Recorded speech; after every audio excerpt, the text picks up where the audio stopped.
கடன். இந்த உலகத்தில் பல தேவைகள் பல மனிதர்களுக்கு வருகிறது. முடிந்த வரைக்கும் நம்முடைய வாழ்க்கையில கடன் எடுக்கக்கூடாது. கடன் எடுக்கிறத தவிர்த்துக்கிட்டே வரணும். எப்ப நமக்கு இது இனிமே முடியாது என்கிற ஒரு நிலை வந்தா அப்ப கடன் எடுத்தா கூட இறைவா இந்த கடனை நான் திருப்பி கொடுக்குற வாய்ப்பை தந்துரு, அந்த பிரார்த்தனையோடு எடுக்கணும். யாரு கடனை திருப்பி கொடுக்கிற எண்ணத்தோடு எடுக்கிறார்களோ அவர்களைத்தான் திருப்பி கொடுக்கக்கூடிய வாய்ப்புகளையும் இறைவன் தருவான். இந்த உலகத்தில் இருக்கிறதுல உச்சகட்ட பெருமதி எது? உயிர். அந்த உயிர் தான் உலகத்திலேயே மிக பெருமதியானது. அந்த உயிரையே ரப்புல் ஆலமீனுக்காக கொடுக்கிறாரு. அப்படி கொடுக்கக்கூடிய ஒருவர் என்ன பண்றாருன்னு சொன்னா கடனாளியாக இருந்துட்டார். உயிர் பிரியும் போது கடனாளியாக இருக்கிறார். கடனாளியாக இருந்து மரணித்து விட்டால் அவருக்கு கடன்கள் தீர்க்கப்படாத ஒரு நிலை வந்து விட்டால் கண்டிப்பாக சொர்க்கம் கிடைக்காது. இன்னைக்கு அவதூறு சொல்றதெல்லாம் ஒரு பெரிய மேட்டரா பார்க்கப்படுதா?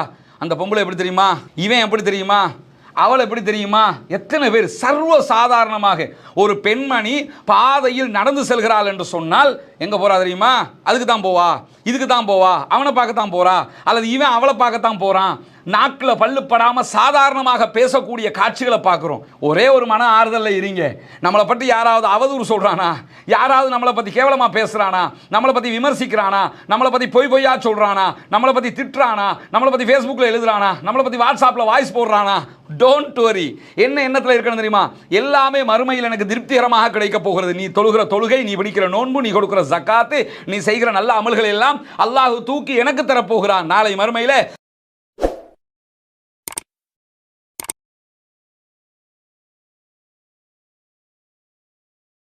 அஸ்ஸலாமு அலைக்கும் வரஹ்மத்துல்லாஹி வபரகாத்துஹு. இன்னல் ஹம்தலில்லாஹ் நஹ்மதுஹு வ நஸ்தஈனுஹு வ நஸ்தக்ஃபிருஹு வ நஊது பில்லாஹி மின் ஷுரூரி அன்ஃபுஸினா வ ஸய்யிஆத்தி அமாலினா மை யஹ்திஹில்லாஹு ஃபலா முதில்ல லஹு வ மை யுத்லில் ஃபலா ஹாதிய லஹு. அஷ்ஹது அல்லா இலாஹ இல்லல்லாஹ் வ அஷ்ஹது அன்ன முஹம்மதன் அப்துஹு வ ரசூலுஹு அம்மா பஅத். எல்லா புகழும் புகழ்ச்சியும் அல்லாஹ் ஒருவனுக்கே உண்டாகட்டுமாக. அவனுடைய அமைதியும் கருணையும் நபிகள் பெருமானார் ஸல்லல்லாஹு அலைஹி வஸல்லம் அவர்கள் மீதிலும் அவர்கள் காட்டிய வழிப்படி மாத்திரம் வாழக்கூடிய அனைவர்கள் மீதிலும் உண்டாகட்டுமாக. பேரன்பிற்கினிய எல்லாம் வல்ல அல்லாஹ்வினுடைய நல்லடியார்களே, நாம் வாழுகிற இந்த உலக வாழ்க்கையிலே ஒவ்வொரு மனிதர்களும் அவர்களுடைய தனிப்பட்ட வாழ்க்கையிலும் சமூகத்துடன் ஒன்றிணைந்து வாழக்கூடிய வாழ்க்கைகளிலும் எப்படியெல்லாம் தங்களுடைய வாழ்க்கைகளை அமைத்துக் கொள்ள வேண்டும் என்கிற மிக அழகான மிக சிறப்பான உலகமே வியக்கிற வாழ்க்கை வழிமுறையை நபிகள் நாயகம் ஸல்லல்லாஹு அலைஹி வஸல்லம் அவர்கள் நமக்கெல்லாம் கற்றுத் தந்திருக்கிறார்கள். இந்த வாழ்க்கை முறை என்பது குடும்பவியல் சார்ந்த வாழ்க்கை முறையாக இருக்கிறது, வியாபாரம் சார்ந்த வாழ்க்கை முறையாக இருக்கிறது, ஒவ்வொரு மனிதனுடைய நட்புகள் சார்ந்த வாழ்க்கை முறையாக இருக்கிறது. இப்படி ஒரு மனிதன் எந்த திசைகளிலெல்லாம் பயணிப்பானோ அந்த திசைகளிலெல்லாம் கூர்ந்து கவனித்து வாழ்க்கை முறையை காட்டி இருக்கக்கூடிய ஒரு வழிகாட்டி இருக்கும் என்றால் அது புனிதமிக்க இஸ்லாமிய மார்க்கமாகத்தான் இருக்க முடியும். ஏன்னா உலகத்தில் நம்ம நிறைய மதங்களையும் சித்தாந்தங்களையும் கொள்கைகளையும் பார்த்து கொண்டே இருக்கிறோம். ஒவ்வொரு கொள்கைகளும் கோட்பாடுகளும் ஏதோ ஒரு சார்பியல் செய்திகளை மாத்திரம் சொல்லக்கூடியதை நீங்க பார்க்க முடியும். ஆனா இஸ்லாத்தை நம்ம எடுத்துக்கிட்டோம்னா எச்சில் துப்புகிற ஒழுக்கத்தில் இருந்து ஒருவர் அரசியல் சாசனத்தை வடிவமைக்கிற வரைக்கும் உண்டான அனைத்து நிலைப்பாடுகளையும் இஸ்லாம் நமக்கு அழகாக கற்றுத்தருகிறது. அந்த அடிப்படையில் இந்த உலக வாழ்க்கையில் மிக முக்கியமான பல விவகாரங்களை இஸ்லாம் நுணுக்கமாக நமக்கு கற்றுத்தந்திருப்பதை நாம் பார்க்க முடியும். நபிகள் பெருமானார் ஸல்லல்லாஹு அலைஹி வஸல்லம் அவர்கள் ஒரு சந்தர்ப்பத்திலே சஹாபாக்களுக்கு மத்தியிலே பேசக்கூடிய நேரத்தில் ஒரு அழகான உபதேசத்தை நமக்கெல்லாம் கற்றுத்தருகிறார்கள். சஃப்வான் ரலியல்லாஹு அன்ஹு அவர்கள் சொல்லக்கூடிய ஒரு செய்தி அஹமது திருமிதி ஆகிய நபிமொழி கிரந்தங்களில் பதிவு செய்யப்பட்டிருக்கிறது. என்ன ரசூலுல்லாஹி ஸல்லல்லாஹு அலைஹி வஸல்லம் அவர்கள் கற்றுத்தருகிறார்கள் என்று சொன்னால், யாரிடத்தில் ஆணவம் இருக்கிறதோ, எவர் மோசடி செய்யக்கூடியவராக இருக்கிறாரோ, யார் கடனாளியாக இருக்கிறாரோ அவர்கள் இந்த 3 பண்புகளும் இல்லாத நிலையில் மரணித்தால் சொர்க்கத்தில் நுழைவார்கள். இந்த 3 பண்புகளும் இருக்கிற நிலையில் ஒருவர் மரணித்து விட்டார் என்று சொன்னால் அவர் நரகத்தில் நுழைவார் என்கிற கருத்துப்பட நபிகள் நாயகம் ஸல்லல்லாஹு அலைஹி வஸல்லம் அவர்கள் சொல்லக்கூடிய நபிமொழியை நம்ம பார்க்கிறோம். இந்த நபிமொழி நமக்கு அழகான ஒரு செய்தியை இந்த உலக வாழ்க்கையில் கற்றுத்தருகிறது. முதலாவது தனிமனித ஒழுக்கத்தை பற்றி கற்றுத்தருகிறது. நீங்கள் ஆணவம் கொள்ளக்கூடாது, தற்பெருமை அடிக்கக்கூடாது, உங்களை விட்டால் யாரும் இல்லை என்கிற நிலைப்பாட்டை எடுக்கக்கூடாது என்பதை நமக்கெல்லாம் கற்றுத்தருகிறது. இரண்டாவதாக மோசடி செய்யக்கூடாது. வியாபாரமாக இருந்தாலும் வியாபாரம் அல்லாத தருணங்களாக இருந்தாலும் நம்பிக்கைக்கு மோசடி செய்து விடாதீர்கள். மூன்றாவதாக கடனாளியாக நீங்கள் மரணித்து விடாதீர்கள் என்கிற மனித உரிமை தொடர்பான செய்தியையும் பேசுகிறது. ஒரே நபிமொழி மனித உரிமையை பேசுகிறது, ஒரு மனிதன் சக மனிதனோடு நடக்க வேண்டிய வியாபார கொடுக்கல் வாங்கல், நம்பிக்கை, அமானிதம் தொடர்பாக பேசுகிறது. அதே நேரத்தில் ஒரு மனிதனுடைய தனி மனித ஒழுக்கத்தை பற்றி பேசுகிறது. இப்படி எல்லா விவகாரங்களையும் ஒரே நபிமொழியில் நபிகள் நாயகம் ஸல்லல்லாஹு அலைஹி வஸல்லம் அவங்க பேசுகிற காட்சியை இந்த நபிமொழியில் நம்ம பார்க்க முடிகிறது. இதை தொடர்ந்து நபிகள் நாயகம் ஸல்லல்லாஹு அலைஹி வஸல்லம் அவர்கள் இந்த பண்புகள் தொடர்பாக பல விவகாரங்களை நமக்கு கற்றுத்தருகிறார்கள். ஏனென்று சொன்னால், இந்த உலக வாழ்க்கையில் நம்முடைய வாழ்க்கையை கழிக்கிற போது பல சந்தர்ப்பங்களில் நம்மை மீறிய செயல்பாடுகளில் ஈடுபடுகிறோம். மனிதன் ஒரு 60 ஆண்டுகள் வாழக்கூடிய ஒரு நிலையை இந்த காலகட்டத்தில் பார்க்க முடிகிறது. நம்முடைய ஆயுள் காலம் எவ்வளவு இருக்குது? மிஞ்சி மிஞ்சி போனால் 60 வருஷம் வாழ்கிறோம், 70 வருஷம் வாழ்கிறோம். ஆப்கானிஸ்தான் போன்ற நாட்டு மக்கள் எடுத்துக்கிட்டோம்னா அவர்களுடைய ஆயுள் காலம் கொஞ்சம் நீண்டதாக இருக்கிறது. அவர்களுடைய உணவு பழக்க வழக்கம் அதற்குரிய காரணமாக இருக்கலாம். அல்லாஹு தஆலா அவர்களுக்கு ஒரு குறிப்பிட்ட நீண்ட ஆயுள் காலத்தை கொடுத்திருக்கிறான் என்பதையும் நம்ம பார்க்க முடிகிறது. நவீன விஞ்ஞானம், நவீன அறிவியல் சொல்லக்கூடிய ஒரு தரவுகள் அதான் இருக்கிறது. இப்படி இருக்கிற சூழல்ல ஒரு 60 வருடம், 70 வருடம், 80 வருடம், ஏன் 110 ஆண்டுகள் ஒருவர் வாழ்ந்து விட்டார் அல்லது 115 ஆண்டுகள் வாழ்ந்து விட்டார் என்று சொன்னால் அதை கின்னஸ்ல பதிகிற நிலைமை இப்போ இருக்குதா இல்லையா? என்னன்னா இவ்வளவு காலம் வாழ்ந்துட்டாங்க. எவ்வளவு காலம் அது? 110 ஆண்டுகள் என்பது ஒரு பெரிய நீண்ட நெடிய காலமான்னு பார்த்தீங்கன்னா அப்படியான காலமும் கிடையாது. அப்படி இருக்கிற போது இந்த காலகட்டத்துக்குள்ளாக நான் எல்லாம் யார் தெரியுமா, என்ன விட்டா யாராவது இருக்காங்களா, நான் எப்படிப்பட்ட ஒரு ஆள் தெரியுமா என்று சொல்லி அதிகாரங்கள், போட்டி, பொறாமை என்று சொல்லி ஒவ்வொரு கட்டத்திலும் ஆணவத்தை வெளிப்படுத்தக்கூடிய மனிதர்களை நாம் பார்க்க முடியும். நபிகள் நாயகம் ஸல்லல்லாஹு அலைஹி வஸல்லம் அவர்கள் சொல்லக்கூடிய ஒரு அழகான நபிமொழி சஹீஹ் முஸ்லிமிலே பதிவு செய்யப்பட்டிருக்கிறது. தன்னுடைய உள்ளத்தில் கடுகளவு இறை நம்பிக்கை இருக்கக்கூடிய யாராக இருந்தாலும் அவர்கள் நரகத்தில் நுழைய மாட்டார்கள். சொர்க்கத்துக்கு போகிற மக்களை பற்றி பேசுகிற போது கடுகளவு இறை நம்பிக்கை இருந்தால் கூட கண்டிப்பாக அவர்கள் நரகத்தில் நுழைவிக்கப்படாமல் சொர்க்கத்தில் தான் நுழைவிக்கப்படுவார்கள் என்று அல்லாஹ்வுடைய தூதர் ஸல்லல்லாஹு அலைஹி வஸல்லம் அவங்க சொல்லிட்டு, யாருடைய உள்ளத்தில் கடுகளவு ஆணவம், தற்பெருமை இருக்கிறதோ அவர் சொர்க்கத்தில் நுழைய மாட்டார் என்கிற செய்தியையும் சொல்லுகிறார்கள். ஒரே ஹதீஸில் 2 செய்தியை சொல்றாங்க. கடுகளவுக்கு இறை நம்பிக்கை இருந்தால் கூட அவர் நரகம் போக மாட்டார், சொர்க்கம் தான் போவார். கடுகளவு ஆணவம், தற்பெருமை இருந்தால் கூட சொர்க்கம் போக மாட்டார், நரகம் தான் போவார் என்று சொல்லி இறை நம்பிக்கையையும் ஆணவத்தையும் தற்பெருமையையும் ஒரே தட்டில் வைத்து நபிகள் நாயகம் ஸல்லல்லாஹு அலைஹி வஸல்லம் அவர்கள் விளக்கம் சொல்லுகிறார்கள். ஒரு தட்டில் அது, மறுதட்டில் இதாக இருக்கிறது. அப்ப ஆணவம் இருந்தா நம்ம சொர்க்கம் போக முடியாது, இறை நம்பிக்கை இருக்கிற எந்த மனிதனும் நரகம் போக மாட்டான் என்று சொல்லும் போது யாரிடத்தில் இறை நம்பிக்கை இருக்கிறதோ அவரிடத்தில் ஆணவம், தற்பெருமை இருக்கக்கூடாது. யாரிடத்தில் தற்பெருமை, ஆணவம் இருக்கிறதோ அவரிடத்தில் இறை நம்பிக்கை இருக்காது என்பதை நாம் இந்த நபிமொழியில் மிக தெளிவாக புரிந்து கொள்ள வேண்டும். ஏன்னா ஒரு மனிதனுடைய லைஃபையே சீரழிக்கக்கூடிய ஒரு விஷயம். விட்டு கொடுத்து போறதுல ஏதாவது பிரச்சனை வந்துருமா? நம்ம கொஞ்சம் பணிஞ்சு போறதுல ஏதாவது சிக்கல் வந்துருமா? என்னை விட்டா ஆள் இல்லைன்னு நினைக்கிறதுல ஏதாவது நமக்கு நலவு நடக்க போகுதா? ஒன்றும் கிடையாது. இவன்லாம் யார் தெரியுமா?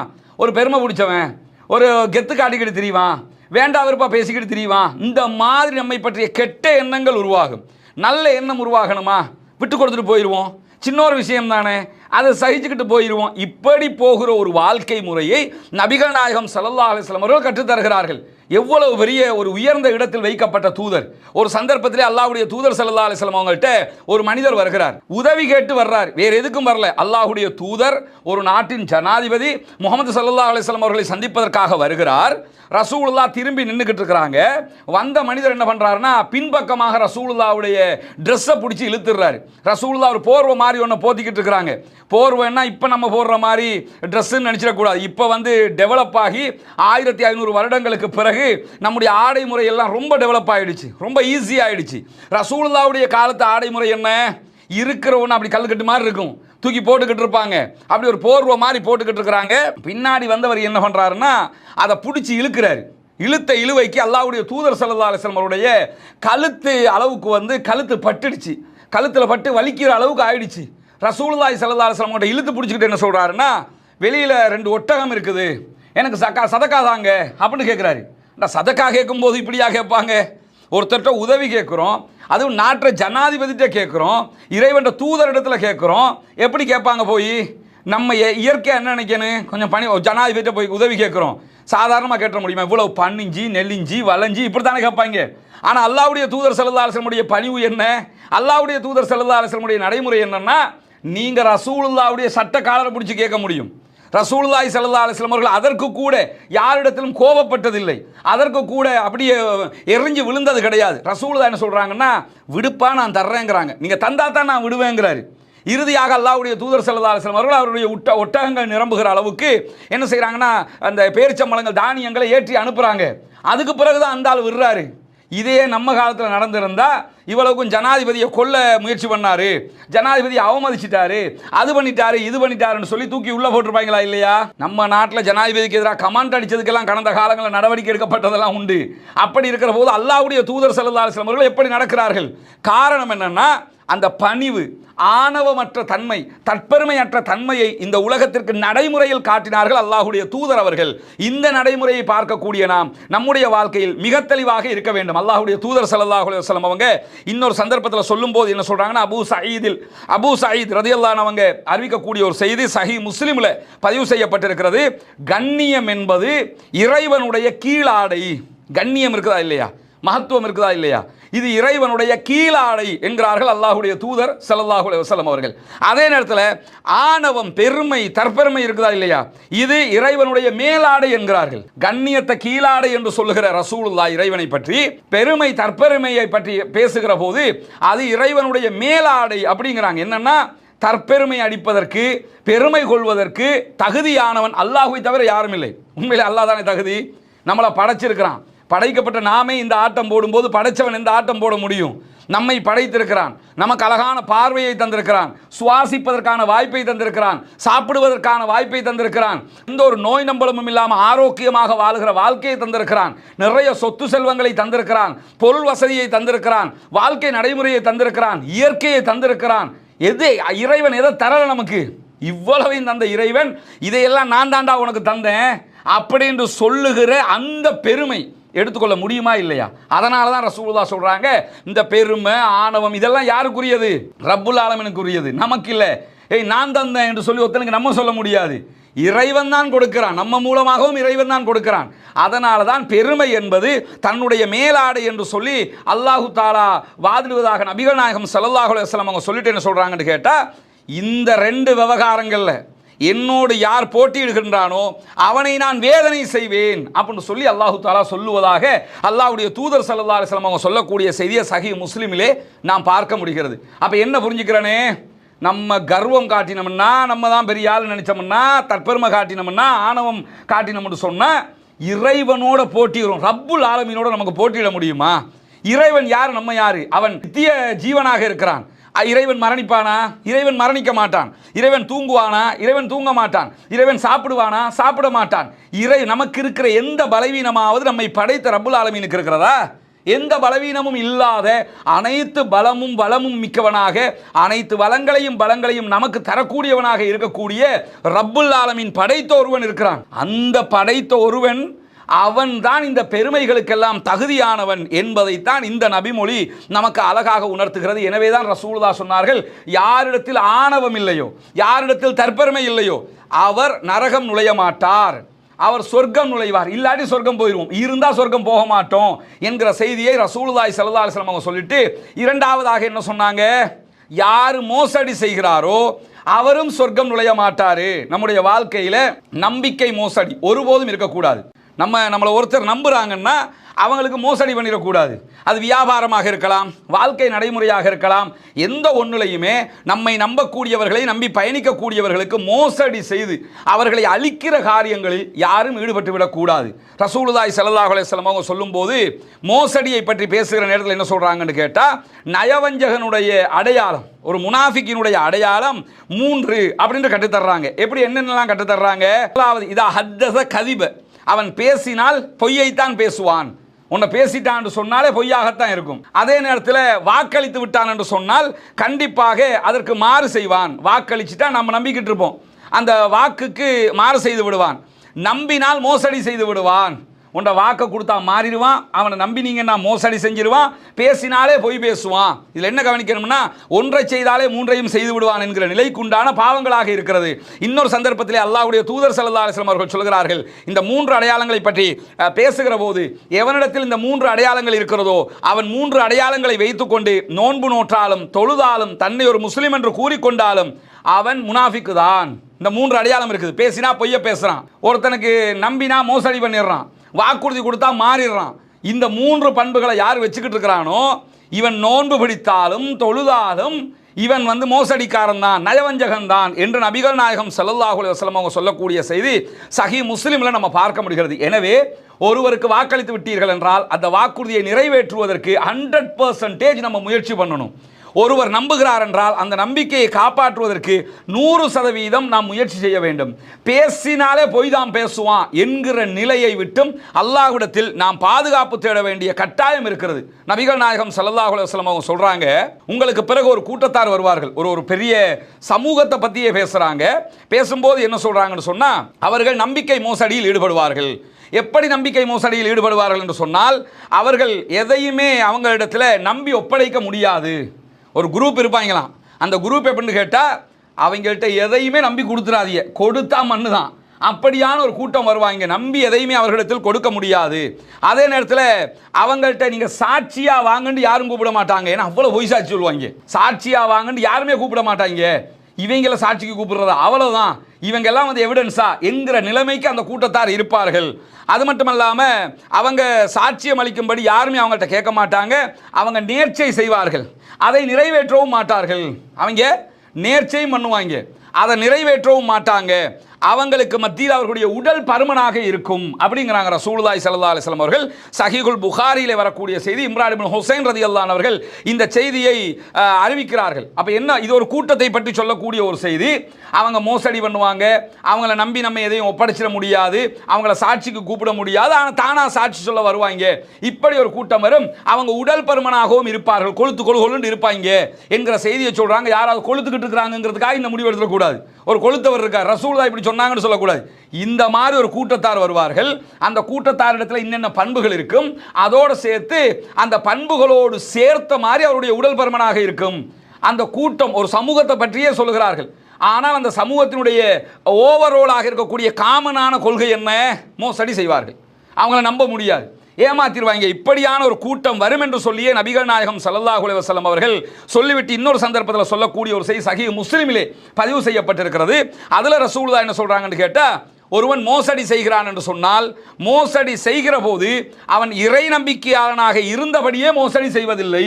ஒருத்தன் மோசடி பண்றான், நம்பிக்கைக்கு மோசடி பண்றான், நீங்க நம்பினீங்க, அவன் உங்களை நஷ்டப்படுத்திட்டான், கஷ்டப்படுத்திட்டான். இப்படிப்பட்டவன் அதை செய்கிற நேரத்தில் இறை நம்பிக்கையாளனாகவே இருக்க மாட்டான். அப்போ நம்ம என்ன நினைக்கணும்னா, இறை நம்பிக்கையாளனாகவே இருக்க வேண்டும். மோசடி செய்கிற நேரத்தில் மௌத்தா போயிட்டோம்னு சொன்னால் கண்டிப்பாக நம்ம இறை நம்பிக்கை இல்லாதவர்களாக மரணித்து விடுவோம். எனவே நம்புகிறவர்களுக்கு நம்பிக்கையானவர்களாக இருக்க வேண்டும், நம்புகிற விவகாரத்தில் நம்பிக்கையானவர்களாக இருக்க வேண்டும், நம்பிக்கைக்கு மோசடி செய்துவிடக்கூடாது. வியாபாரமாக இருந்தாலும் வாழ்க்கை நடைமுறையாக இருந்தாலும் நம்பிக்கைக்கு மோசடி செய்யாத நம்பிக்கையானவங்க, இவங்க எங்களோட நம்பிக்கையாக தான் இருப்பாங்க. இவங்களை நம்பிட்டோம்னு சொன்னால் எல்லா விஷயத்திலும், ஒரு மனைவி இருக்கிறாங்க, கணவனுடைய விவகாரத்தில் அவர்கள் நம்பிக்கைக்குரியவர்களாக இருக்க வேண்டும். கணவன் அவளை நம்ப வேண்டும். எங்கே போனாலும் என்னுடைய மனைவி எனக்கு நம்பிக்கைக்குரியவளாக இருப்பாள், அவளுடைய ஒழுக்கத்தை அவள் பாதுகாப்பாள். கணவன் அதே மாதிரி மனைவிக்கு நம்பிக்கை உரியவராக இருக்க வேண்டும். என்னுடைய கணவன் எங்கே போனாலும் அவர் ஒழுக்கமாக இருப்பார், அவர் கண்ணியமாக இருப்பார். இப்படி மனைவிக்கு கணவன், கணவனுக்கு மனைவி, வியாபாரத்தில் ஒப்பந்தத்தில் இருக்கக்கூடியவர்களுக்கு மத்தியில், சாதாரண நடைமுறையில் நண்பனுக்கு நண்பன், அத்தனை பேருமே மோசடி செய்ய முடியாதவர்களாக, மோசடி செய்யக்கூடாதவர்களாக நம்முடைய வாழ்க்கை நடைமுறையை மாற்றிக்கொள்ள வேண்டும். அப்படி செய்கிற போது மோசடி செய்யாதவர்கள் சொர்க்கத்தில் நுழைவார்கள், மோசடி செய்கிறவர்கள் நரகத்தில் நுழைவார்கள் என்று சொர்க்கத்தில் நுழையக்கூடியவர்களுடைய பண்புகளில் 2வது பண்பை ரசூலுல்லாஹ் சொல்லுகிறார்கள். 3வதாக அல்லாஹ்வுடைய தூதர் ஸல்லல்லாஹு அலைஹி வஸல்லம் அவர்கள் சொல்லக்கூடிய இன்னும் ஒரு பண்பு என்னன்னு சொன்னா, கடன். இந்த உலகத்தில் பல தேவைகள் பல மனிதர்களுக்கு வருகிறது. முடிந்த வரைக்கும் நம்முடைய வாழ்க்கையில் கடன் எடுக்கக்கூடாது. கடன் எடுக்கிறத தவிர்த்துக்கிட்டே வரணும். எப்போ நமக்கு இது இனிமே முடியாது என்கிற ஒரு நிலை வந்தால் அப்போ கடன் எடுத்தா கூட, இறைவா இந்த கடனை நான் திருப்பி கொடுக்குற வாய்ப்பை தந்துரு, அந்த பிரார்த்தனையோடு எடுக்கணும். யார் கடனை திருப்பி கொடுக்கிற எண்ணத்தோடு எடுக்கிறார்களோ அவர்களைத்தான் திருப்பி கொடுக்கக்கூடிய வாய்ப்புகளையும் இறைவன் தருவான். இது கடன் எடுக்கும்போது முதல்ல கடனை தான் அப்புறம் பார்த்துக்கிறோம் நினச்சிக்கிட்டு எடுத்தோம்னு சொன்னால் திரும்ப கடன் கொடுக்குற வாய்ப்பெல்லாம் கிடைக்காது. எனவே கடன் விவகாரத்தில் நாம் ரொம்ப ரொம்ப கவனமாக இருக்க வேண்டும் என்பதை இஸ்லாம் நமக்கு கற்றுத்தர. ஒரு சந்தர்ப்பத்தில் ரசூலுல்லாஹ் சபையில் உட்கார்ந்துக்கிட்டு இருக்கிறாங்க, பள்ளிவாசலில் இருக்கும்போது ஒரு ஜனாசா கொண்டு வரப்படுகிறது. அல்லாஹ்வுடைய தூதர் ஸல்லல்லாஹு அலைஹி வஸல்லம் அவங்கள்ட்ட சஹாபாக்கள் சொல்கிறாங்க, யார் சொல்லலாம், ஜனாசா வந்திருக்குது, நீங்கள் தொழுகை நடத்துங்க அப்படிங்கிறாங்க. இறுதி பிரார்த்தனை, ஒரு மனிதனுடைய வாழ்க்கை பயணத்தினுடைய கடைசி கட்டம் என்ன? மரணத்திற்கான தொழுகையை நாம் நடத்தி அவனை கண்ணியமாக கொண்டு போய் அடக்கம் செய்வது. அதற்காக ஒரு ஜனாசா கொண்டு வரப்படுகிறது, ஒரு நபித்தோருடைய ஜனாசா. ரசூலுல்லாஹி ஸல்லல்லாஹு அலைஹி வஸல்லம் அவர்கள் தொழுகைக்காக அழைக்கப்படுகிறார்கள். வந்து ரசூலுல்லாஹி ஸல்லல்லாஹு அலைஹி வஸல்லம் அவங்க தொழுகை நடத்த முன்னாடி என்ன கேட்கிறாங்கன்னு கேட்டா, யாருக்காவது இவர் கடன் தர வேண்டி இருக்கிறதா, இவர் கடனாளியாக இருக்கிறாரா அப்படின்னு சொல்லி கேட்கிறாங்க. சஹாபாக்கள் சொல்றாங்க, இல்ல இவர் யாருக்குமே எந்த கடனும் கிடையாது அப்படின்னு சொல்லி ரசூலுல்லாஹி ஸல்லல்லாஹு அலைஹி வஸல்லம் அவங்க சொல்லிவிட்டு உடனடியாக என்ன செய்றாங்கன்னு கேட்டா, அவருக்கு தொழுகை நடத்துகிறார்கள். கடனாளி இல்லைன்றதோட அவருக்கு அல்லாஹ்வுடைய தூதர் ஸல்லல்லாஹு அலைஹி வஸல்லம் அவர்கள் தொழுகை நடத்துகிறார்கள். அதே மாதிரி பிறகு கொஞ்ச நேரத்தில் என்ன ஆகுதுன்னு கேட்டா, இன்னொரு ஜனாசா கொண்டு வரப்படுகிறது. அல்லாஹ்வுடைய தூதர் அவர்களே, இவருக்கு நீங்க தொழுகை நடத்துங்க அப்படின்னு சொல்லி சொல்றாங்க. ஏன்னா பாவ மன்னிப்பு, தொழுகைங்கிறதே பாவ மன்னிப்பு. அல்லாஹ்வுடைய தூதர் ஸல்லல்லாஹு அலைஹி வஸல்லம் அவர்கள் ஒரு ஜனாசாவுக்கு தொழுகை நடத்துகிறார்கள் என்றால் அதை விட ஒரு பெரிய பாவ மன்னிப்பு இருக்கிறதா? அந்த பாவ மன்னிப்புக்காக வேண்டி சஹாபாக்கள் சொல்றாங்க. சொல்லும்போது நபிகள் நாயகம் ஸல்லல்லாஹு அலைஹி வஸல்லம் இவர் கடனாளியாக இருக்கிறாரா அப்படின்னு சொல்லி கேட்கிறாங்க. கேட்கும்போது ஆமா இவருக்கு கடன் இருக்குது அப்படின்னு சஹாபாக்கள் சொல்லும்போது உடனே ரசூலுல்லாஹி ஸல்லல்லாஹு அலைஹி வஸல்லம் கேட்குறாங்க, இவர் எதையாவது விட்டுட்டு போயிருக்கிறாரா? கடனாளியாக இருக்கிறாரு, அவர்கிட்ட ஏதாவது சொத்து பத்து இருக்குதா, அந்த கடன் அடைக்கிற மாதிரி ஏதாவது சொத்து பத்து இருக்குதா என்று 3 தடவை ரசூலுல்லாஹி ஸல்லல்லாஹு அலைஹி வஸல்லம் கேட்குறாங்க. கேட்கும்போது உடனே சஹாபாக்கள் என்ன சொல்கிறாங்கன்னு கேட்டால், அவர் ஒரு 3 தங்க காசை விட்டுட்டு போயிருக்காரு. 3 தங்க காசுன்னா இங்கே 3 ரூபா மாதிரி நினச்சிருக்கோம், தங்க காசு. அது 3 தங்க காசுகளை அவர் சொத்தாக விட்டு சென்றிருக்கிறார் அப்படின்னு சொல்லி முடிய அல்லாஹ்வுடைய தூதர் ஸல்லல்லாஹு அலைஹி வஸல்லம் அவங்க அவருக்கும் தொழுகை நடத்துகிறாங்க. ஏன் தொழுகை நடத்துகிறாங்கன்னா, கடன் அடைக்கிறதுக்குரிய பெருமதியான சொத்து அவர்கிட்ட இருக்குது, அதனால தொழுகை நடத்தி விடுகிறார்கள். பிறகு 3வது ஜனாசா அல்லாஹ்வுடைய தூதர் ஸல்லல்லாஹு அலைஹி வஸல்லம் அவரிடத்தில் கொண்டு வரப்படுகிறது. கொண்டு வரப்படும் போது சஹாபாக்கள் சொல்றாங்க, அல்லாஹ்வுடைய தூதர் அவர்களே இவருக்கும் தொழுகை நடத்துங்களேன் அப்படிங்கிறாங்க. சொல்லும்போது அல்லாஹ்வுடைய தூதர் ஸல்லல்லாஹு அலைஹி வஸல்லம் என்ன கேட்குறாங்கன்னா, இதே மாதிரி இவருக்கு ஏதாவது கடன் இருக்குதா அப்படின்னு சொல்லி கேட்கும்போது உடனே சஹாபாக்கள் என்ன செய்றாங்கன்னு கேட்டா, இவர் ஒரு 3 தங்க காசுகள் கடன் வைத்து விட்டு சென்றிருக்கிறார். இவர் கடன் வாங்கியிருக்கிறாரு, 3 தங்க காசு பெறுமதி அளவுக்கு இவர் கடன் கொடுக்க வேண்டிய கடனாளியாக இருக்கிறாரு. மேலே வந்தவர் 3 தங்க காசு அவர்கிட்ட சொத்து இருக்குது, கடனும் இருக்குது, கடன் அடைக்கிறதுக்கு அவர்கிட்ட 3 தங்க காசு சொத்து இருக்குது. இவரை பொறுத்தவரையில் இவர்கிட்ட எந்த சொத்தும் கிடையாது, ஆனால் 3 தங்க காசு அளவுக்கு இவர் கடன் கொடுக்க வேண்டி இருக்கிறது என்று சொல்லும்போது அல்லாஹ்வுடைய தூதர் ஸல்லல்லாஹு அலைஹி வஸல்லம் அவங்க, இது இந்த சாம்ராஜ்யம் வளர்ந்து அல்லாஹ்வுடைய தூதரிடத்தில் சொத்துக்கள் பெருகுவதற்கு முன்னாடி உள்ளது. சொத்து பெருகினதுக்கு பிறகு கடன் இருக்கான்னு கேட்டால், கடன் இருந்தால் கவர்மெண்ட் அதை பே பண்ணிடும் அப்படின்னு ரசூலுல்லாஹ் சொல்லிடுவாங்க. இது அதற்கு முந்தைய காலகட்டம். உடனே ரசூலுல்லாஹ் என்ன சொல்றாங்கன்னா, 3 தங்க காசு கடன் இருக்குதா, அப்ப உங்களுடைய தோழருக்கு நீங்களே தொழுகை நடத்தி கொள்ளுங்கள் அப்படிங்கிறாங்க. அல்லாஹ்வுடைய தூதர் தொழுகை நடத்துவதற்கு விரும்பல, சஹாபாக்களை தொழுகை நடத்த சொல்றாங்க. சொன்னதோட உடனே அந்த இடத்துக்கு அபூ கதாதா ரலியல்லாஹு அன்ஹு வர்றாங்க. வந்து என்ன சொல்றாங்கன்னா, அல்லாஹ்வுடைய தூதர் அவர்களே, இவர் எடுத்த அந்த 3 தங்க காசு கடன் கொடுக்க இருக்குதுல்ல, அதை நான் பொறுப்பெடுத்துக்கிறேன். இவர் இனிமேல் கடனாளி கிடையாது, அந்த கடனை என்கிட்ட வந்து கேட்டுக்கொள்ள சொல்லுங்க, நான் அவருக்கு கடன் கொடுத்துட்றேன், நீங்க இப்போ வந்து இவருக்கு தொழுகை நடத்துங்க அப்படின்னு சொன்னதோட அல்லாஹ்வுடைய தூதர் ஸல்லல்லாஹு அலைஹி வஸல்லம் அவர்கள் அந்த ஜனாசாவுக்கு தொழுகை நடத்துகிறார்கள். சஹீஹுல் புகாரியில 2289வது ஹதீஸாக இந்த நபிமொழி பதிவு செய்யப்பட்டிருக்கிறது. இந்த நபிமொழி நமக்கு கற்றுத்தருகிற மிக அழகான பாடம் என்ன, வாழ்க்கை பாடம் என்னன்னு சொன்னா, கடன் என்பது மரணத்துக்கு பின்னால் நம்மை பிடிக்கக்கூடிய ஒன்று. ரசூலுல்லாஹி ஸல்லல்லாஹு அலைஹி வஸல்லம் அவர்கள் சொல்கிறார்கள், ஒரு ஷஹீதாக ஒருவர் இருக்கிறார். அந்த ஷஹீத் யுகுபருல் ஷஹீதி குல்லு தன்பின், ஒரு ஷஹீதுன்னா யார்? உயிரையே கொண்டு அல்லாஹ்வுக்காக கொடுக்கிறார். இந்த உலகத்தில் இருக்கிறதுல உச்சகட்ட பெருமதி எது? உயிர். அந்த உயிர் தான் உலகத்திலேயே மிக பெருமதியானது. அந்த உயிரையே ரப்புல் ஆலமீனுக்காக கொடுக்கிறாரு. அப்படி கொடுக்கக்கூடிய ஒருவர் என்ன பண்றாருன்னு சொன்னா, கடனாளியாக இருந்துட்டார். உயிர் பிரியும் போது கடனாளியாக இருக்கிறார். ஷஹீது ஒரு யுத்தத்தில் கொல்லப்படுறாரு. இப்போ காசாவில் யுத்தம் நடக்குது. காசாவில் கொல்லப்படுகிற சகோதரர்கள் ஷஹீதுகளா இல்லையா? தங்களுடைய மண்ணுக்காக கொல்லப்படுகிறார்கள். மன் குத்தில தூன மாலிஹி ஃபஹுவ ஷஹீதுன், தன்னுடைய சொத்துக்காக கொல்லப்படுகிறவன் ஷஹீது அப்படிங்கிறாங்க ரசூலுல்லாஹ். அது மாதிரி ஒரு யுத்தத்தில் நாட்டுக்காக தன்னுடைய சொத்துக்காக கொல்லப்படுகிறார்கள். ரசூலுல்லாஹ் உஹது பத்ர் என்று பல யுத்தங்கள் நடந்தது. இப்படி யுத்தத்தில் போய் கொல்லப்பட்டா கூட அவர் கடனாளியாக இருந்தால் யுத்தத்தில் கொல்லப்பட்டது ஷஹீது, அது வேற. கடனாளியார்னா கடன் அவர் அடைக்கணும், கடன் அடைக்கலைன்னா கடனாளி தான் அவர். மனித உரிமை மீறலது. அதுக்காக ரசூலுல்லாஹ் என்ன செய்வாங்கன்னு கேட்டால், தொழுகை வைக்க மாட்டேன் அப்படின்றாங்க. உடனே அபூ கதாதா ரலியல்லாஹு அன்ஹு போய் தொழுகை நடத்தினாங்கன்னு அந்த ஹதீஸ்ல வருதா இல்லையா? இது எதுக்காக ரசூலுல்லாஹி ஸல்லல்லாஹு அலைஹி வஸல்லம் அவங்க ஷஹீதுக்கே இந்த நிலைமையை சொல்றாங்கன்னா, கடனை முடிஞ்ச வரைக்கும் நம்ம தவிர்த்துடணும். கடன் வாங்கவே கூடாது, வாங்கினா கொடுத்துடணும், கொடுக்குற எண்ணத்தில் வாங்கணும். ஏன்னா கடனாளியாக இருந்து மரணித்து விட்டால் அவருக்கு கடன்கள் தீர்க்கப்படாத ஒரு நிலை வந்து விட்டால் கண்டிப்பாக சொர்க்கம் கிடைக்காது, மறுமையில் அல்லாஹு தஆலா நன்மைகளை பிடுங்கி விடுவான் அப்படின்னு நபிகள் நாயகம் ஸல்லல்லாஹு அலைஹி வஸல்லம் அவங்க சொல்லுகிற இன்னொரு செய்தியை நம்ம என்ன பார்க்கலாம்னு கேட்டால், சஹீஹ் முஸ்லிமில் பார்க்க முடியும். ஒரு சந்தர்ப்பத்தில் ரசூலுல்லாஹி ஸல்லல்லாஹு அலைஹி வஸல்லம் அவங்க சொல்கிறாங்க, நஷ்டவாளி யார் தெரியுமா? திவாலாகி போகிறது. மொத்தத்தில் ஒன்றுமே இல்லாமல் ஓட்டாண்டி ஆகிறதுன்னு சொல்லுவோம்ல, டோட்டலாக கிரைசிஸ் ஏற்பட்டு எல்லாமே அழிஞ்சு போகிறது. இப்படியான ஆட்கள் யார் தெரியுமா அப்படின்னு கேட்கும்போது மக்கள் என்ன சொல்கிறாங்கன்னா, யார்கிட்ட வெள்ளி காசோ தங்க காசோ இல்லையோ அவர் தானே ஓட்டாண்டி, அவர் தானே திவாலாகி போனவர். நம்ம நாடு வந்து திவாலாகி போச்சு. இந்த காலத்தில் டாலர் இல்லாட்டி திவால், நாட்டில் டாலர் இருக்கல, எக்கானமிக் கிரைசிஸ் வந்துருச்சு. எனவே நம்ம திவாலாயின நாடாக அறிவிக்கப்பட்டோம். இப்போ கொஞ்சம் மேலே வந்துட்டோம், அது வேறு விஷயம். அப்போ திவாலுண்டா என்ன அர்த்தம்னா, இப்போ ஒரு நாட்டிடத்தில் டாலர் இல்லைன்னு சொன்னால் அவங்க திவாலுன்ற அர்த்தம், தங்கம் இல்லைன்னா திவாலுன்ற அர்த்தம். ரசூலுல்லாஹ்வுடைய காலத்தில் தங்க காசு யார்ட்ட இல்லையோ வெள்ளி காசு யார்ட்ட இல்லையோ அவங்க ஓட்டாண்டின்னு அர்த்தம், திவாலாயிட்டாங்கன்னு அர்த்தம். சஹாபாக்கள் அதை வச்சு என்ன சொல்கிறாங்கன்னா, யார்கிட்ட தங்க காசோ வெள்ளி காசோ இல்லையோ அவங்க வந்து திவாலாயிட்டாங்க, ஒன்றும் இல்லாதவங்க ஓட்டாண்டின்னு அர்த்தம் அப்படிங்கிறாங்க.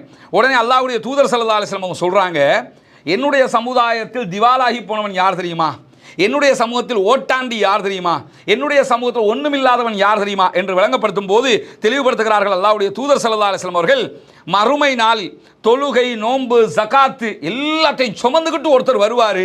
அப்படி வருவார், அவர்கிட்ட தொழுகை பெரிய மூட்டையாக தொழுகை இருக்கும், அதே மாதிரி ஜக்காத்து மூட்டையாக எடுத்துக்கிட்டு வருவார், அதே மாதிரி அவர் செஞ்ச நன்மைகளை எல்லாம் அள்ளிக்கிட்டு தொழுகை நோன்பு ஜக்காத்து எல்லாத்தோடையும் வருவார். பார்த்தாலே சொர்க்கம் போடுவார், அவ்வளவு நன்மைகளை செஞ்சிருக்கிறாரு அப்படின்ட்டு வருவார். அதே நேரத்தில் அவர் ஒருவனை திட்டி இருப்பார். என்ன பண்ணுவார், நல்லா 5 நேரம் தொழுதுவார், ஜக்காத்தா அள்ளி அள்ளி கொடுப்பார், நோம்பா எனி டைம் பிடிப்பார். ஆனால் என்ன பண்ணுவார்னு கேட்டால் திட்டி போட்டுருவார். யாருன்னாலும் முகத்தில் பாஞ்சு திட்டி கடுகடுன்னு கடித்து கோவப்பட்டு அவரை தேவையில்லாத மாதிரி பேசி பச்சை தூசணத்தால் ஏசி இதெல்லாம் நடக்குதா இல்லையா, இப்படி பண்ணிடுவார். அதே மாதிரி என்ன பண்ணுவாருன்னு கேட்டால் அவதூறு சொல்லியிருப்பார். இன்னைக்கு அவதூறு சொல்கிறதெல்லாம் ஒரு பெரிய மேட்டராக பார்க்கப்படுதா. அந்த பொம்பளை எப்படி தெரியுமா, இவன் எப்படி தெரியுமா, அவள் எப்படி தெரியுமா, எத்தனை பேர் சர்வ சாதாரணமாக ஒரு பெண்மணி பாதையில் நடந்து செல்கிறாள் என்று சொன்னால் எங்கே போகிறா தெரியுமா, அதுக்கு தான் போவா, இதுக்கு தான் போவா, அவனை பார்க்கத்தான் போகிறா, அல்லது இவன் அவளை பார்க்கத்தான் போகிறான். நாக்கில் பல்லுப்படாமல் சாதாரணமாக பேசக்கூடிய காட்சிகளை பார்க்குறோம், அருவருப்பான வார்த்தைகளை பார்க்குறோம். இதுவெல்லாம் அச்சம் என்பது, இறை அச்சம் என்பது சற்றும் கிஞ்சிற்றும் இல்லாத பேச்சுக்களாக இருக்கிறதா இல்லையா. ஒவ்வொருவருடைய உள்ளத்தை பற்றியும் அறிந்தவன் இறைவன் என்கிற விவகாரம் கூட புரிதலுக்கு உள்ளாக்கப்படாமல் எடுத்த எடுப்புக்கு அவள் எப்படிப்பட்டவள் தெரியுமா, அவன் எப்படிப்பட்டவன் தெரியுமா, ஒழுக்கத்தை அவனுடைய கண்ணியத்தை சீர்குலைக்கிற விதமாக இப்படி அவதூறுகள் சொல்லப்படுகிறதா இல்லையா. அன்னை ஆயிஷா சித்திகா ரலியல்லாஹு அன்ஹா மீதே இந்த அவதூறு சொல்லப்பட்டது. ஆயிஷா ரலியல்லாஹு அன்ஹா பட்ட கவலை, கஷ்டம், துன்பம், துயரம், அவர்களுடைய மன வேதனை, எத்தனை வேதனையை பட்டார்கள். அதெல்லாம் ஹதீஸ்களில் பார்க்கும்போது இன்றைக்கும் நமக்கு வேதனை வந்துவிடும். ஒரு பெண்மணியாக அன்னை ஆயிஷாவுக்கே இப்படி ஒரு துன்பம் வந்து விட்டது. நம்ம காலத்தில் நிறைய ஆயிஷாக்கள் இப்படி துன்பப்படுகிறார்கள், நிறைய ஃபாத்திமாக்கள் இந்த துன்பங்களை படுகிறார்கள், நிறைய ஹதீஜாக்கள் இந்த துன்பங்களை படுகிறார்கள். அவதூறு சர்வ சாதாரணமாக ஒழுக்கத்தை பற்றி பேசிவிடுகிறார்கள், அவருடைய கண்ணியத்தை சீர்குலைத்து விடுகிறார்கள். அப்படி என்ன பண்ணுவாங்களாம்னு கேட்டால் எடுத்த எடுப்புக்கு என்ன பண்ணுவாங்கன்னா அவதூறு சொல்லிவிடுவார்கள். நிறைய தொழுகை ஜக்காத்து நோம்போடு வந்திருப்பார், ஆனால் ஆள் எப்படிப்பட்டவராக இருப்பார், டைமுக்கு தொழுதிருப்பார், ஜக்காத்து கொடுத்துருப்பாரு, நோம்பு பிடிச்சிருப்பார், எல்லாத்தையும் செஞ்சிருப்பார். ஆனால் அடுத்த பெண்கள் மீது அடுத்த ஆண்கள் மீது அவதூறு சொல்லியிருப்பார், அவங்களுக்கு திட்டி இருப்பார், கோவப்பட்டிருப்பார், தூஷணம் பேசியிருப்பார், கெட்ட வார்த்தைகள் சொல்லியிருப்பார். அதே மாதிரி அடுத்தவருடைய சொத்துக்களை முறைகேடாக சாப்பிட்டு இருப்பார், களவெடுத்திருப்பார், முறையற்ற விதமாக சாப்பிட்டிருப்பார், இந்த மாதிரி வேலையை செஞ்சிருப்பார். அதை தாண்டி என்ன பண்ணியிருப்பார்னு கேட்டால் ஒருவரை அடித்திருப்பார், ஒருவருடைய இரத்தத்தை ஓட்டி இருப்பார். ஒன்றும் அவர் அடின்னு அடிச்சிருப்பாங்க, இல்லைன்னா அவனை கொன்றிருப்பாங்க. இந்த மாதிரி வேலையெல்லாம் செஞ்சுட்டு நிறைய நோன்பு ஜக்காத்து தொழுகை எல்லாத்தையும் அள்ளிக்கிட்டு வரும்போது அவருடைய நன்மைகளில் இருந்து யார் யாரெல்லாம் பாதிக்கப்பட்டார்களோ அவர்களுக்கு நன்மை எடுத்து கொடுக்கப்படும். ஒரே ஒரு மன ஆறுதலில் இருங்க. நம்மளை பற்றி யாராவது அவதூறு சொல்கிறானா, யாராவது நம்மளை பற்றி கேவலமாக பேசுகிறானா, நம்மளை பற்றி விமர்சிக்கிறானா, நம்மளை பற்றி பொய்யா சொல்கிறானா, நம்மளை பற்றி திட்டுறானா, நம்மளை பற்றி ஃபேஸ்புக்கில் எழுதுறானா, நம்மளை பற்றி வாட்ஸ்அப்பில் வாய்ஸ் போடுறானா, டோன்ட் வரி. என்ன எண்ணத்தில் இருக்கணும் தெரியுமா, எல்லாமே மறுமையில் எனக்கு திருப்திகரமாக கிடைக்க போகிறது. நீ தொழுகிற தொழுகை, நீ பிடிக்கிற நோன்பு, நீ கொடுக்கிற ஜக்காத்து, நீ செய்கிற நல்ல அமல்கள் எல்லாம் அல்லாஹ் தூக்கி எனக்கு தரப்போகிறான். நாளை மறுமையில் 2 பேரையும் 2 பக்கத்தில் வைப்பான். நீ நிறைய நோன்பு ஜக்காத்து ஹஜ்ஜோட வந்திருக்கிற, நிறைய நன்மைகளோட வந்திருக்கிற, இவனுக்கு நீ அவதூறு சொன்னாய், இவளை பற்றி நீ புறம் பேசினாய், இவளை பற்றி அவதூறு பேசி இருக்கிறாய், இவளை பற்றி இல்லாததை சொல்லி இருக்கிறாய், இவனை பற்றி நீ இல்லாததை பேசி இருக்கிறாய், இவனுக்கு தூஷணத்தால் ஏசி இருக்கிறாய், இவனுக்கு அடித்திருக்கிறாய், இவனுடைய இரத்தத்தை ஓட்டி இருக்கிறாய், இவன் செய்யாத ஒன்றை செய்ததாக நீ அவதூறு பேசி இருக்கிறாய். எனவே உன்னுடைய தொழுகை அப்படியே தூக்கி அங்கே கொடு, உன்னுடைய நோம்பை தூக்கி அங்கே கொடு, உன்னுடைய ஜகாத்தை தூக்கி அங்கே கொடு என்று சொல்லி நன்மைகள் எல்லாம் கொடுக்கப்பட்டு விடும். அதுக்கு பிறகு 4 பேர் வருவாங்க, யா அல்லாஹ் எனக்கு இவன் திட்டினா, எனக்கு இவன் அடித்தான், என்னை பார்த்து அவதூறு சொன்னா இதே மாதிரி குற்றச்சாட்டுகளோட வருவாங்க. கொடுக்கறதுக்கு ஒண்ணுமே இல்லை. இவங்கிட்ட இருந்து எடுத்துறதுக்கு உனக்கு ஒண்ணும் இல்லப்பா. உங்ககிட்ட இருக்கக்கூடிய தீமைகள் இருக்குல்ல, நீ செஞ்ச பாவங்கள், அதை தூக்கி இவனுக்கு கொடு என்று சொல்லி சொர்க்கம் போவான் என்று நினைத்து கொண்டு வரக்கூடிய மனிதன் நரக நெருப்பில் தூக்கி எறியப்படுவான். இவன் தான் திவாலாகி போனவன், இவன் தான் நஷ்டமடைந்தவன், இவன் தான் இந்த உலகத்திலே கிரைசிஸுக்கு உள்ளாகியவன், மறுமை நாளிலே அழிந்து போகக்கூடியவன் என்கிற அளவுக்கு அல்லாஹ்வுடைய தூதர் ஸல்லல்லாஹு அலைஹி வஸல்லம் அவங்க சொல்லக்கூடிய செய்தியை சஹீஹ் முஸ்லிம்ல பார்க்கிறோம். 5037வது ஹதீஸாக அபூ ஹுரைரா ரலியல்லாஹு அன்ஹு அவர்கள் இந்த நபிமொழியை அறிவிக்கிறார்கள். அப்ப யோசிச்சு பாருங்க, கடன் மட்டும் இல்லை, நம்ம நிறைய நன்மைகளோட வந்துட்டு நம்முடைய நன்மைகள் எல்லாம் இப்படி அள்ளி கொடுக்கப்படுகிற நிறைய காரியங்களை செய்து விடுவோம். எனவே இந்த காரியங்களிலிருந்து நாம் தவிர்த்து கொள்ளக்கூடியவர்களாக நம்முடைய வாழ்க்கையை மிகச் சிறப்பாக ஆக்கி கொள்ள வேண்டும். நம்முடைய வாழ்க்கை என்பது ஆணவம் இல்லாத, கர்வம் இல்லாத, அதே நேரத்தில் மோசடி செய்யாத, அதே போன்று கடனற்ற வாழ்க்கையாக நம்முடைய வாழ்க்கை அமைகிற போது கண்டிப்பாக நாளை மறுமையிலே நாம் அத்தனை பேரும் வெற்றி பெற முடியும். இப்படியான ஒரு நல்ல வாழ்க்கையை வாழக்கூடிய மக்களாகவும் நாளை மறுமையிலே வெற்றி பெறக்கூடிய மக்களாகவும் வல்ல ரஹ்மான் நம் அனைவரையும் ஆக்கி அருள் புரிவானாக. வாஹிரு தஅவானா அல்ஹம்துலில்லாஹி ரப்பில் ஆலமீன்.